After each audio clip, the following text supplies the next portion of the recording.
What's up, YouTube Nation? This is TKO Boxing Digest. My name is Lamar, aka the Black Abe Sanchez. My partner in crime. Hey, my name is D, aka the Black Al Bernstein. Shout out to Al Bernstein, man. What's up, Al Bernstein? I want to give a special shout out to Abe Sanchez. If you don't know already, Abe Sanchez is the head trainer for Triple G, the most feared man in boxing. Also, he's the head trainer of Terry Norris, along with other great fighters. So Yeah, this man been putting in some work, man. Yeah, Shout out to Abe Sanchez. Abe Sanchez all day, man. You got to respect his boxing knowledge and his acumen. But we want to jump in for episode of HBO versus Showtime boxing. You know, these are the biggest networks of boxing right now. They bring you some of the most compelling matchups. They have basically all the fighters worth talking about. And we're going to talk about how there's been a shift, you know, from where Showtime was basically, let's say, mid last year. Yeah, I said 2013 was definitely year of Showtime. Year of Showtime, but it seems like HBO, you know, they've been lurking in the shadows, and they've came back with some big deals that's going to change the landscape of boxing. They really have. Okay, let's go ahead and jump in, D. Yeah, man. So like with Showtime last year, they had the biggest fight ever in terms of growth, second biggest pay-per-view views, in Canelo versus Mayweather. They had a lot of other compelling fights. They had a Broner versus Maidana fight. They had a Hopkins. He was on there a lot. They had a Porter. Porter had his coming out party against Devin Alexander. Absolutely. And they really was putting together a lot of good fights. You know, they had a lot of good up and coming fights, fighting each other, doing well. And the HBO kind of took a back seat because after Floyd did his bid or whatever, HBO was like, hey, I don't want to put the type of money up. I don't want to put the guarantees up because, you know, HBO is a little different than Showtime. HBO has a lot of other stuff going on. They have shows like Game of Thrones, which costs millions of dollars. Oh, man, Game of Thrones. Shout out to Game of Thrones, hey, man. That's my favorite show right now. They have Boardwalk Empire. Shout out to Boardwalk Empire. I love that show. Yeah. So they kind of went in a different direction. Whereas Showtime, they had a new Phil Espinosa. He was just over there a couple years ago. He was ahead at HBO at one time. He was ahead at HBO, and he decided to come to Showtime. And he was like, hey, you know, this is our time to thrive. We're gonna go and get after Mayweather. And they gave him the largest contract ever by a single person in terms of sports history. And it worked out well for him, you know. But now, especially with something happened last week, we're gonna talk about with the Canelo signing HBO, all that could be unraveling. Maybe not now, but in the next couple of years. Yeah, absolutely. I mean, they broke the bank with that Mayweather contract. And basically, it's almost like they spent their load, man. At this point, yeah. You know, I mean, to end the year, you know, it's not much in the budget. Chad Dawson is co-headlining the fight. Chad Dawson. Willie Nelson. Willie Nelson, not the singer, not the country singer. Shout out to old Willie Nelson, man. You're a funny dude. Willie Nelson, man. That guy keeps smoking, man. Keep smoking, man. It's keeping you alive, obviously. But yeah, like Willie. So they don't really have. They let the next. I think it's like October the 4th, October the 15th, some date. It's pretty much garbage, and it's because their budget is really tight right now. You know, they want to make sure that like I mentioned when doing the Mayweather Maidana post fight, profit margins are very important in these companies. You know, if they gotta kind of cheat us fighters, boxing fans out of good matchups, they're gonna do that. And especially with Uncle Al. Uncle Al is kind of is really crippling Showtime. Uncle Al. He's robbing Showtime blind, man. Robbing them blind, right? Robbing them blind. Danny Garcia got $700,000 to knock out Raw Soccer. $700,000. Yeah. I mean, you know, you look at boxing overall. I mean, just the history of boxing. I mean, usually the promoters, managers, they've been known to take advantage of boxers. So you have Al Haymon come into the equation, and he's really giving back to boxers, man. He's almost like he's messing the game up. He's the Robin Hood of boxing. The Robin Hood of boxing. And you can tune into any of the top level fighters out there. They're gonna give praise to Al Haymon in their interviews. Before God or for any religious they believe they have. Man, Al Haymon, I can't say what he's doing behind the scenes, but whatever it is, man, he's a genius, man. I know. Our music executive who is working with Marvin Gaye is now the leader, is the most influential person in boxing. Who would have thought? Who would have thought that in a million years, man? But he's very smart. He has a great educational background. Yeah, I believe he was a Harvard. He has a Harvard background, so yeah, you know. So, yeah, absolutely. So I mean, At this point, we have Showtime. You know, they still have some great fighters, but after Floyd leaves, I mean, They have a lot of good it's fighters, but they don't.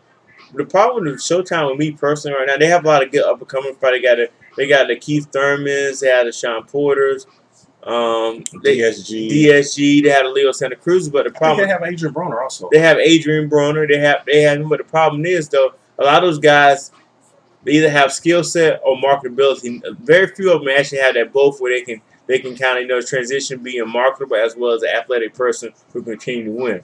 That's So, true. and a lot of these guys that have in Showtime, I think Uncle Al knows that. He knows that people are marketable, skill set is not that well, so he's giving these mixed matchups.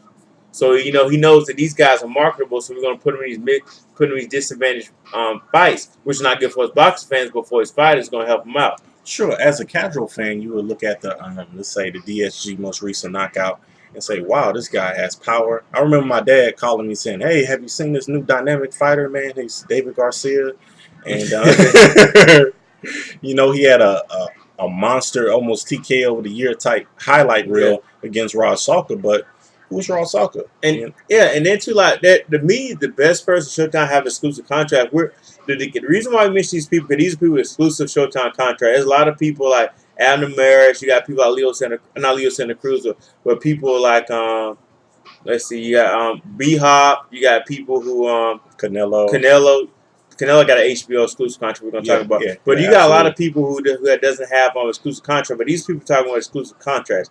For instance, Keith Thurman. Keith Thurman to me is probably the most talented person they have on the roster right now. Hands down. He's still he has the most upside. He has the most upside, but he's so rough of the edges in terms of his presentation, his appearance. Everything about him is so rough that it's kind of hard for him to market him. And that's the problem with Al Heyman fight. A lot of these guys, the guys who are really talented, just their marketability in terms of the stuff they can do is going to be hard for them to market them.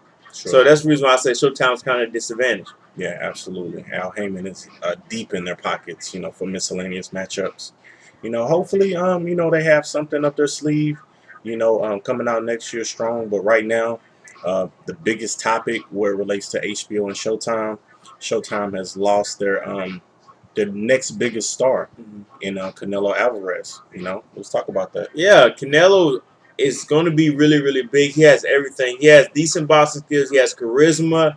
He has marketability. He doesn't. Whenever the lights shine the brightest, he's there even better. So he's definitely going to be the next person. And next person, I would say the next Oscar De La Hoya. Definitely, and I have a lot of comparison with him in terms of, because with him and Oscar, it doesn't matter who they fight. If they win, lose, or draw, they still keep their shine. Yeah, there's very few fighters that can still keep their fan base, win, lose, or draw, and that's how I feel like Canelo is going to be. And for HBO to get him, and now people don't realize HBO is slowly they may lost the battle until the Showtime, but they kind of slowly changed the momentum on the war, because with him they got Triple G now, Sergey Kovalov, they got Miguel Cotto, they got Mikey Garcia, and they got Terrence Crawford. They got a lot of solid people that in terms of boxing ability, to me, they got more boxing talent on top end than Showtime is right now. That is true. And so, you know, HBO, you know, if they really decide to ever put a really good marketing team around them, I think they can take over the show. I think they can take over boxing in terms of get that boxing pedigree back. Sure. So after Floyd retires, Canelo Alvarez will definitely rise to the top. You know, he's the next Oscar De La Hoya. He has the charisma. He has that look.